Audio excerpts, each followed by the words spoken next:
تو لہٰذا میں یہ کہتا ہوں تو انکار نہیں کر سکتے. اتنا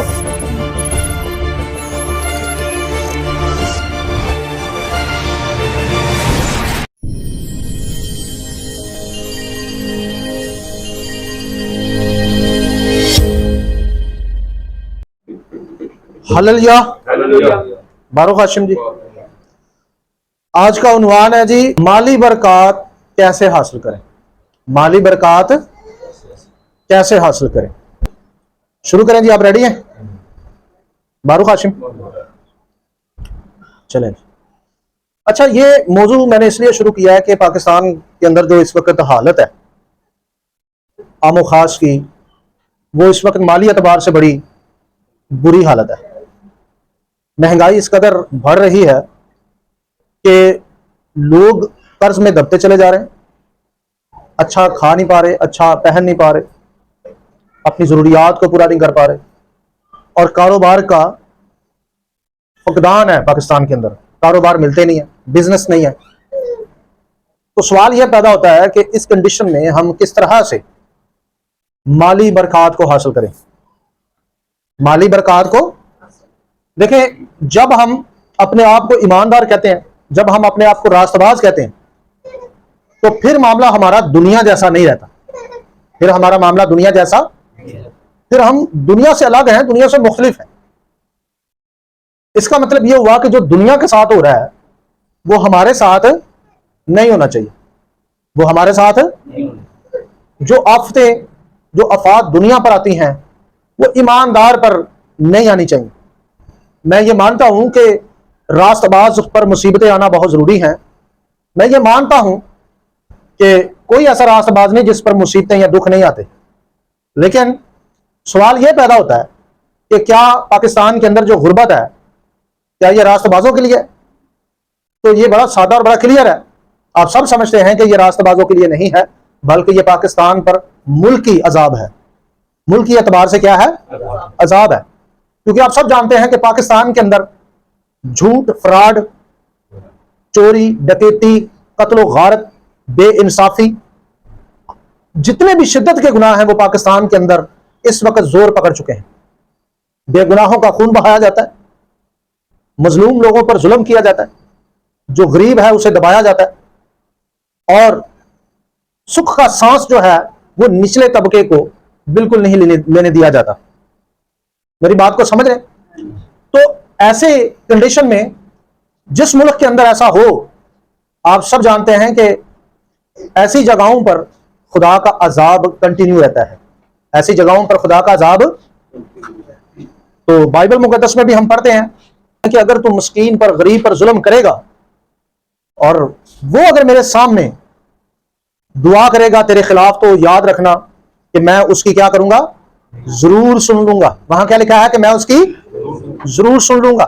وہاں واضح یہ لکھا ہوا. ٹھیک ہے نا جی؟ سو لہذا پاکستان کے اندر جو کنڈیشن ہے اس وقت وہ یہ ہے کہ عوام ایک دوسرے کو لوٹ رہی ہے. ایسا ہی ہے جی؟ ایسا ہی ہے؟ آپ سب متفق ہیں میری بات سے؟ مثال کے طور پر استثنا اگر آپ 28 باب پڑھیں، 27 باب، 27 باب میں لکھا لعنت اس پر جو اپنے پڑوسی کی حد کو ہٹائے. اپنے پڑوسی کی حد کو ہٹائے. آپ ایمانداری سے بتائیں کہ گورنمنٹ سے لے کر ایک غریب آدمی جو نچلے طبقے کا بندہ ہے، اس سے لے کر اوپر تک، کیا سب ایک دوسرے کی حد کو ہٹانے پر نہیں لگے ہوئے؟ کیوں جی لگے ہوئے ہیں کہ نہیں؟ آپ دیکھ لیں کہ پاکستان کی عوام نے ناجائز زمینوں پر قبضہ کر رکھا ہے، اور ایک قبضہ مافیا ہے جو یہ قبضے کرواتا ہے، بیچتا ہے، وہ غریبوں کو بیچتا ہے، اور اسٹامپ پہ لوگ جگہ لے لیتے ہیں. یہ غیر شرعی ہے ویسے اسٹامپ پہ جگہ لینا. ویسے تو شریعت کے مطابق زمین جو ہے، بائبل میں لکھا ہے، اسرائیل کی سرزمین کے بارے میں لکھا ہے کہ وہ بیچی نہ جائے. بیچی اچھا، لیکن پھر بھی اگر آپ کے پاکستان کے قوانین کے مطابق جو زمین لیگل طریقے سے بکتی ہے، وہ زمین اگر آپ لیتے ہیں تو وہ فراڈ یا چوری یا قانون یا شرع کے خلاف نہیں ہے. لیکن ایک چیز آپ کو پتا ہے کہ اس کے ڈاکومنٹ نہیں ہے، اس کی ڈاکومنٹیشن نہیں ہے، میں صرف سمپل سٹامپ پہ لے رہا ہوں. تو آپ نے سچی بتانا ہے کہ کیا وہ چور نہیں ہے؟ وہ اپنے پڑوسی کی حد کو نہیں ہٹا رہا؟ ایسا ہی ہے جی؟ اگر زمین بیچنے والا زمین اس کی ہے تو اس کے پاس ڈاکومنٹیشن تو ہوگی نا. ڈاکومنٹیشن جو ہے وہ اس بات کا پروف ہوتا ہے کہ جی یہ زمین میری ہے, میں کسی کی حد کو نہیں ہٹا رہا. تو لکھا لعنت اس پر جو اپنے پڑوسی کی حد کو ہٹائے, اور نیچے لکھا سب کہیں آمین, سب کہیں. تو اس طرح سے بہت سارے معاملات ہیں, موچی سے لے کر اوپر وزیر اعظم تک پاکستان کے اندر سب ایک دوسرے کی حدوں کو ہٹانے پر لگے ہوئے ہیں. گوشت والے کے پاس چلے جاؤ تو اس کے گوشت میں پانی ہوتا ہے, مرچی لینے چلے جاؤ تو مرچی کے اندر برادہ ہوتا ہے, ایسا ہی ہے جی. پتی لینے چلے جاؤ تو چائے والی پتی میں بھی ملاوٹ ہوتی ہے, چینی لینے چلے جاؤ تو اب چینی اس کنڈیشن کی نہیں ملتی. آپ آٹا لینے چلے جاؤ تو آٹے کے اندر وہ روٹی کا کیا ہوتا ہے جی, وہ بھوسی ٹکڑا جو ہوتا ہے اس کا پاؤڈر بنا کر اس میں کیا کیا جاتا ہے, ملاوٹ کی جاتی ہے. آپ گھی لینے چلے جائیں تو آپ کو اصل گھی نہیں ملتا. پکوان تیل لینے چلے جائیں آپ اتنے اچھے پیسے دے کر بھی آپ کو اصل پکوان نہیں ملتا. آپ یہ مرغی جو کھا رہے ہیں یہ پراپر طور پر سمجھیں کہ یہ اس ٹائم گند کھا رہے ہیں ہم پاکستان کے اندر. جو گوشت جو مرغی 40 یا 35 دن کے اندر چوزے سے مرغی بن جائے, آپ مجھے یہ بتائیں کہ کیا وہ جائز طریقہ ہے یا ناجائز طریقہ ہے.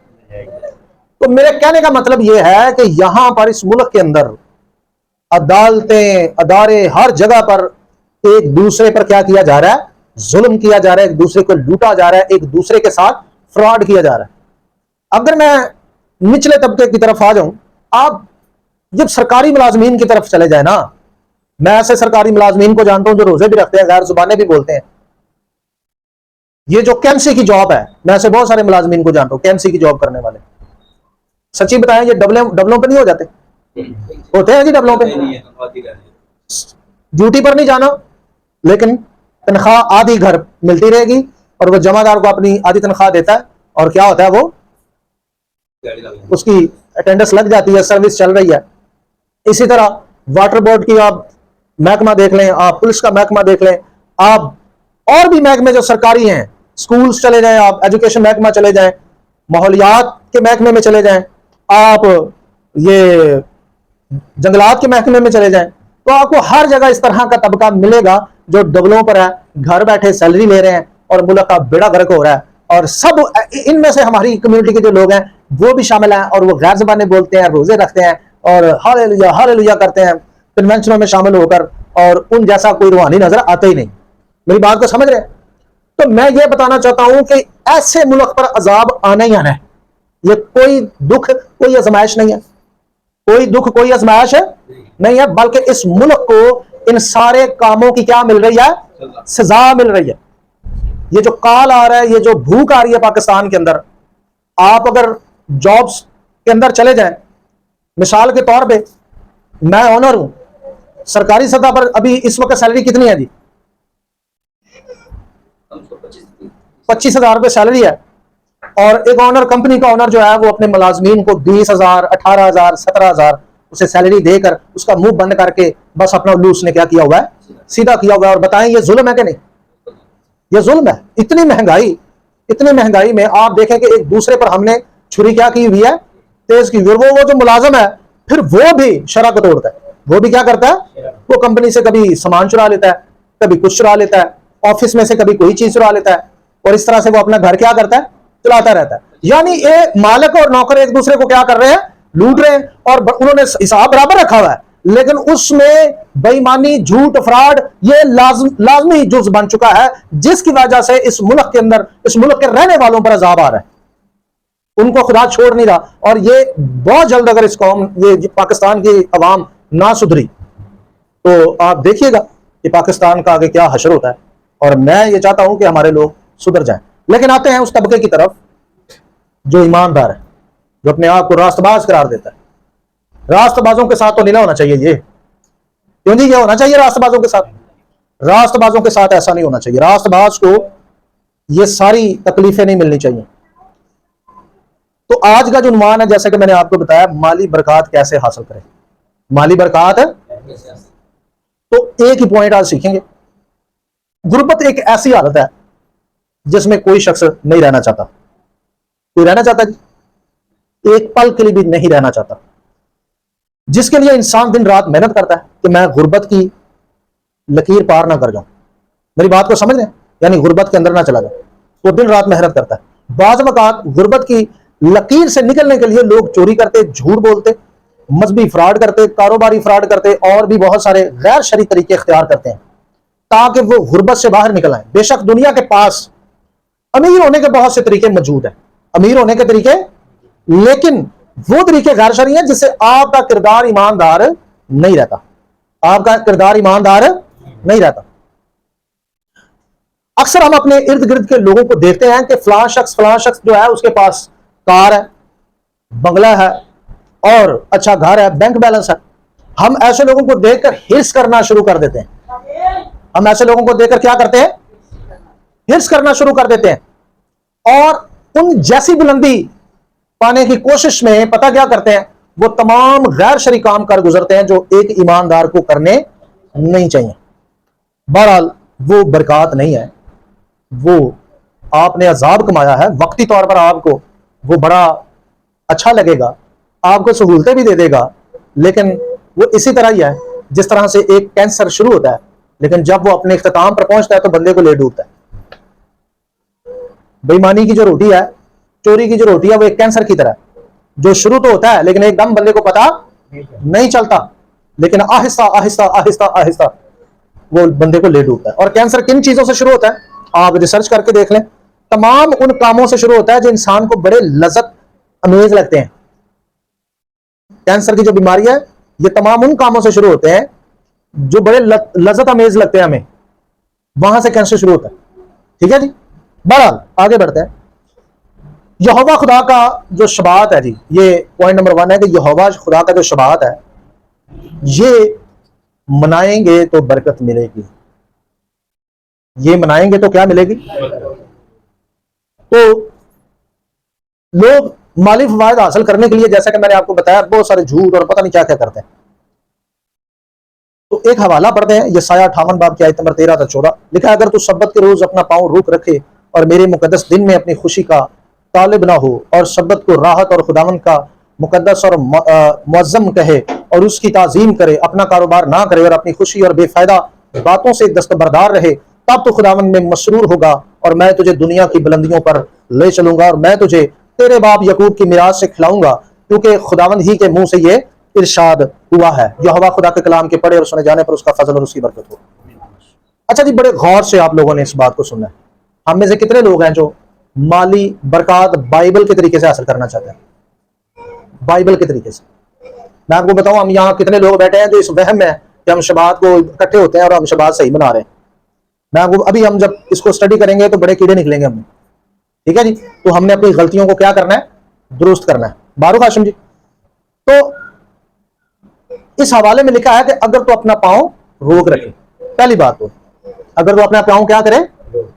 سبت کے دن بنی اسرائیل بوجھ اٹھا کر گھر سے باہر نہیں نکلتے تھے۔ سبت کے دن بنی اسرائیل بوجھ اٹھا کر گھر سے، یہ یہوہ خدا کا حکم تھا۔ اگر آپ احبار 16 کی 29 پڑھیں گے اور یرمیہ 17 کی 24 پڑھیں گے تو آپ کو یہاں سے یہ باتیں مل جائیں گی جہاں پر واضح طور پر گھر سے بوجھ اٹھا کر نکلنا سختی سے کیا ہے؟ منع ہے۔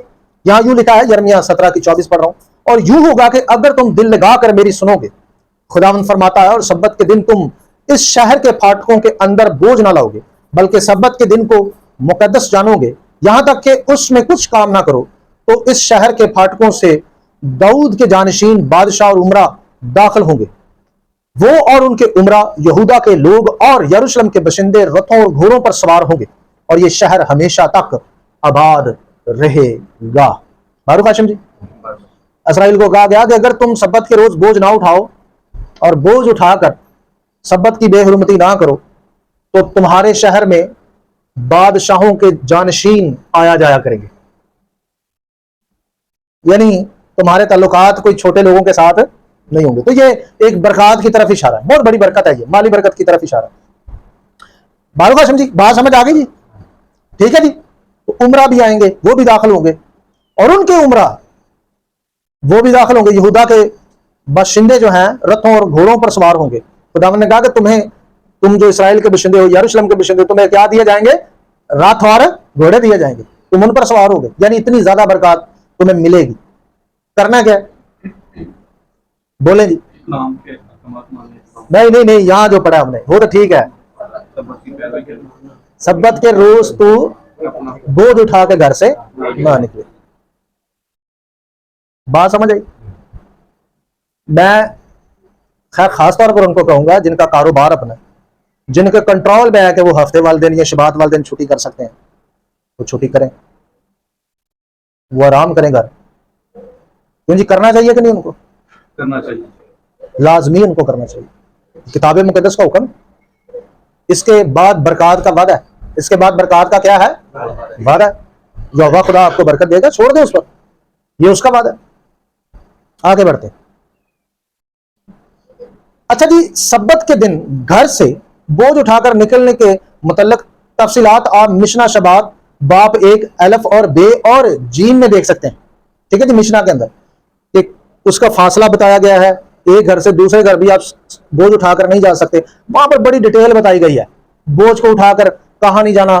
پھر اس کے بعد پیدل بھی کتنا آپ نے لمبا چلنا ہے اور کتنا آپ نہیں چل سکتے, یہ ساری چیزیں وہاں مینشن کی گئی ہیں.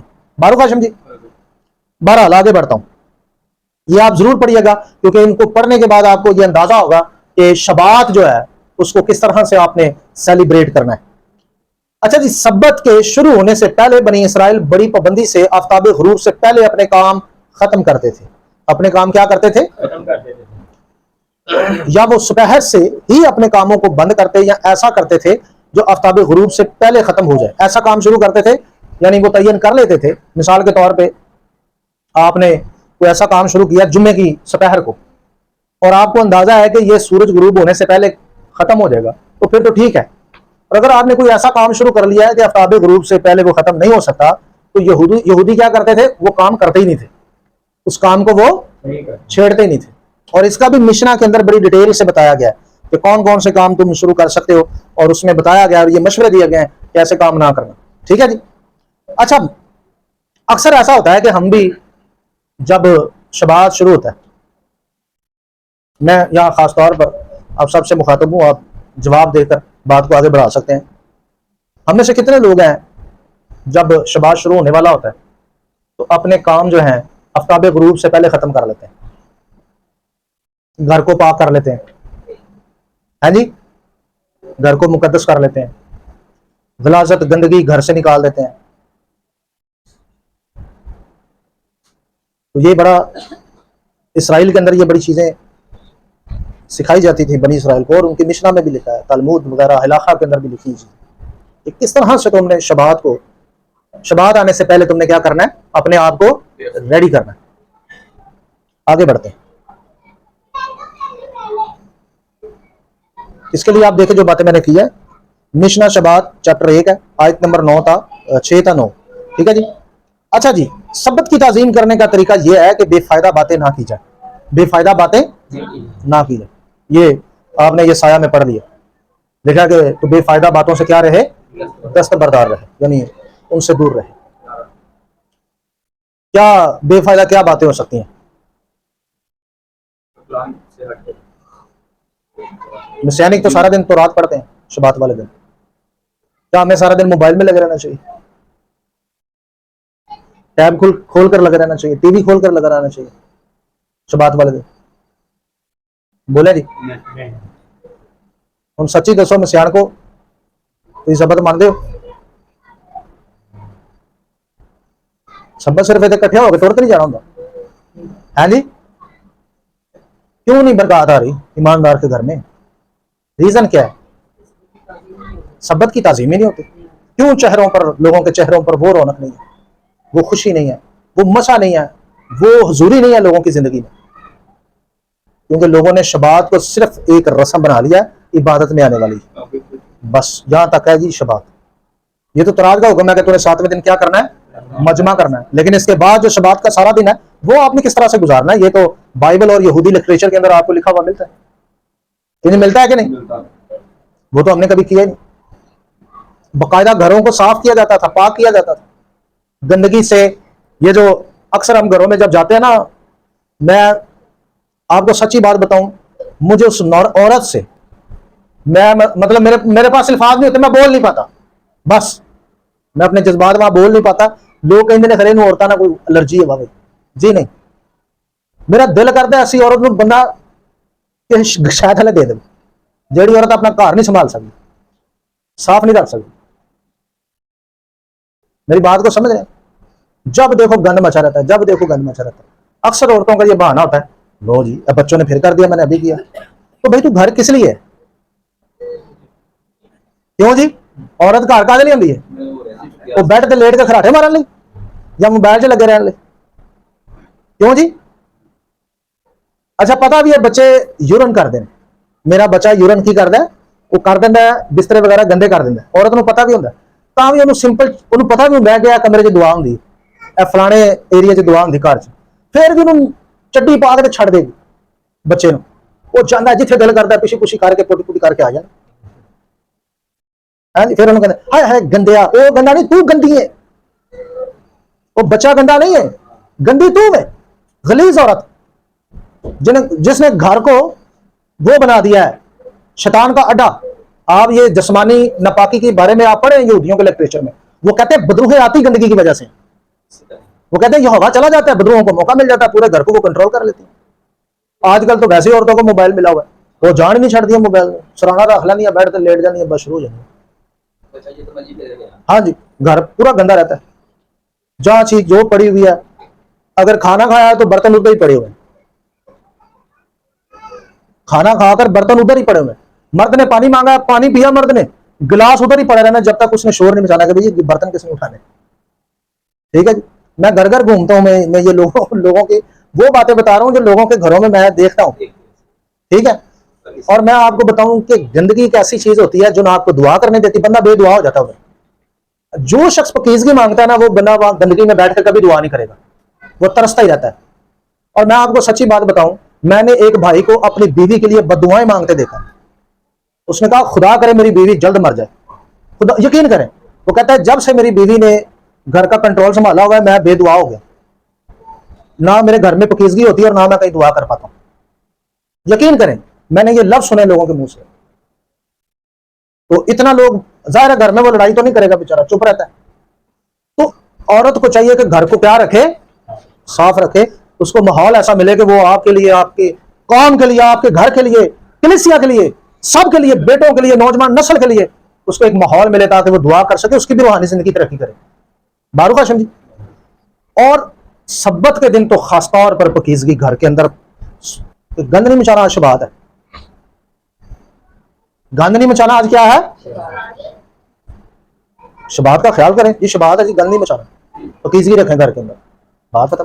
وہ بڑھیا مشین لا لیتی ہے شبت کل اتوار ہے جی، آج ہی مشین لا لو. ہاں جی، تو نہ کریں ایسا، شبات کی کیا کریں، عزت کریں. اور کچھ لوگ تو شبات والے دن ہی شادی رکھ لیتے ہیں کہ کام منڈے کا کدھر رکھنا جی، ہفتے والے دن. نہیں جی، ہفتے والے دن، شبات ہفتہ ہے جی، اتوار نہیں. کہ کام منڈے کا دے ہفتے کا دن، آج اگو اتوار دی کی ہے چھٹی، شادی ہے جی ہفتے دے، کوئی بھی کام ہے چک کر رکھنا ہفتے دے. یعنی نہ آپ شبات منانا ہے نہ دوجے نے منانا ہے. تو ان چیزوں کا خیال رکھیں. یقین کریں آپ کبھی یہ رویہ اختیار کر لیں، میں آپ کو کہتا ہوں کہ یہوہ خدا آپ کے درمیان معجزانہ طور پر من برسانا شروع کر دے گا. آپ کو پتہ نہیں چلے گا کہ آپ کے گھر میں خوراک کہاں سے آتی ہے، پہننے کے لیے کپڑا کہاں سے آتا ہے، آپ کی ضروریات کہاں سے پوری ہوتی ہیں. یہ کام خدا کا ہے. ہللویا جی، یہ آپ کا نہیں ہے، آپ کا صرف کام وہ ہے جو خدا نے آپ کو کہا ہے کہ تو نے یہ کرنا ہے، تو نے یہ کرنا ہے. سو لہذا شبات کی عزت کریں. اس کے بعد لکھا ہوا ہے کہ ایک اور چیز آپ کے سامنے پڑھ دیتا ہوں. اچھا، سبت کی تعظیم کرنے کا طریقہ یہ ہے کہ بے فائدہ باتیں نہ کی جائیں. اور جب سبت کی شام ہو رہی ہوتی ہے تو یہودی مرد اپنے گھر میں یہ 3 باتیں بلند آواز سے کہتے ہیں. 3 باتیں سن لیں. یہ شبات، مشنا شبات باب 2 آیت نمبر 16 تا 17 میں لکھی ہیں. وہ 3 باتیں کون سی ہیں ذرا غور سے آپ سب سن لیں. شبات کی شام کو وہ کہتے ہیں، آ کر گھر میں آتے ہیں، جب وہ جاب سے آتے ہیں تو وہ 3 باتیں آ کر الرٹ کرنے کے لیے یہاں احتیاطاً پوچھتے کیا ہے. وہ کہتے ہیں کیا تم نے دا یقی دی، مشنا سے پڑھ رہا ہوں، کیا تم نے عروب تیار کر لیا. اور جب تم نے چراغ روشن کر دیا، دیکھیں مشنا شبات باب 2 آیت نمبر 16 تا 17. اس کا مطلب یہ ہوا کہ یہودی اس کا شبات نہیں مانتے تھے جو دائی یقی کھا جاتے تھے. وہ کہتے تھے اس کا کوئی شبات نہیں ہے، یعنی جو بندہ دائی یقی نہیں دیتا تھا اس کا شبات جو ہے نہیں ہوتا تھا، مطلب اس کو شبات میں شامل نہیں مانا جاتا تھا. اس کے بعد عروب، یہ اصل میں وہ کھانا ہوتا ہے جو شبات شروع ہونے سے پہلے کیا کیا جاتا ہے، تیار کر لیا، جیسا کہ لکھا ہو جو تم نے ابالنا ہو وہ ابال لینا، جو تم نے پکانا ہو پکا لو. اور سبت پر چراغ روشن کرنے میں لاپرواہی تو نہیں کی، کیونکہ گھر میں جو سبت کی جو روشنی جلاتی ہے نا عورت، وہ گھر کی بڑی عورت ہوتی ہے، عورت جلاتی، مرد نہیں جلاتا. ٹھیک ہے جی. نیو مدراش کے اندر لکھا ہوا ہے کہ اما سارا جب ایک شام سے چراغ روشن کرتی تھی تو دوسری شام تک چراغ کیا رہتا تھا، روشن رہتا تھا، اور خدا کا جو ابر تھا، جلال تھا، وہ سارا دن شبات اختتام ہونے تک وہ اس کے خیمے پر رہتا تھا، ابر رہتا تھا، جلال رہتا تھا. میری بات کو سمجھ رہے ہیں آپ لوگ؟ تو سوال اب یہ بنتا ہے، ہم سب سے یہ سوال بنتا ہے، مجھ سمیت سب کے ساتھ یہ سوال بنتا ہے، کیا آپ اس طرح سبت کی تعظیم کرتے ہیں؟ بتائیں جی.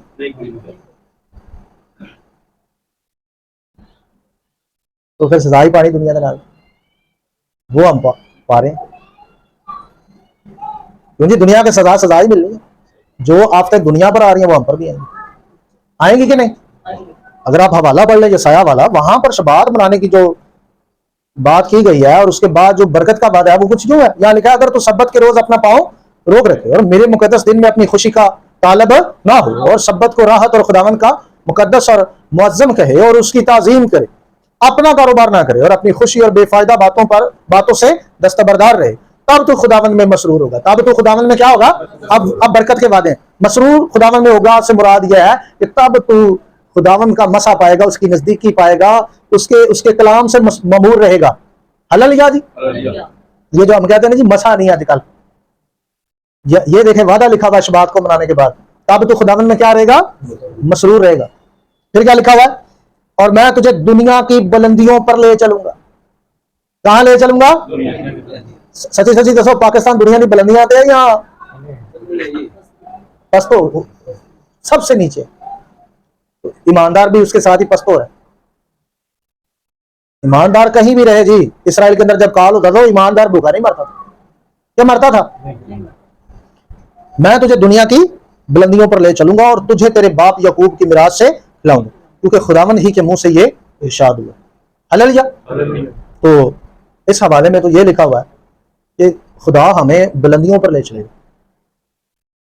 وہ بلندی اگر ہم حاصل کرنا چاہتے ہیں تو بڑا آسان اور سیدھا طریقہ ہے. پہلا طریقہ جو میں آپ کو بتا رہا ہوں، اور وہ یہ ہے کہ اپنے آپ کو شبات کے مطابق شبات والے دن ڈھالا کریں. ہللویا. یہ ساری چیزیں نظر میں رکھی جاتی ہیں. سو خداوند آپ کو برکت دے. آج کے لیے اتنا ہی. اگلے شبات ہم مزید بہت ساری باتوں کو ہم اسٹڈی کریں گے اور دیکھیں گے کہ بائبل کون سے طریقے بتاتی ہے کہ جس سے ہم مالی برکات حاصل کریں. باروق ہاشم جی. اچھا، عید اعلان ہے کہ 20 ستمبر کو 19 ستمبر کی شام سے، یعنی بروز پیر کی شام سے یوم تکوفہ ہے، یعنی عید تکوفہ کا دن ہے، اور 20 تاریخ کی شام بروز منگل سے یوم ترا کی عید ہے، نرسنگوں کی عید. ٹھیک ہے جی. خداوند آپ سب کو برکت دے. اپنے سروں کو جھکائیں، دعا کریں.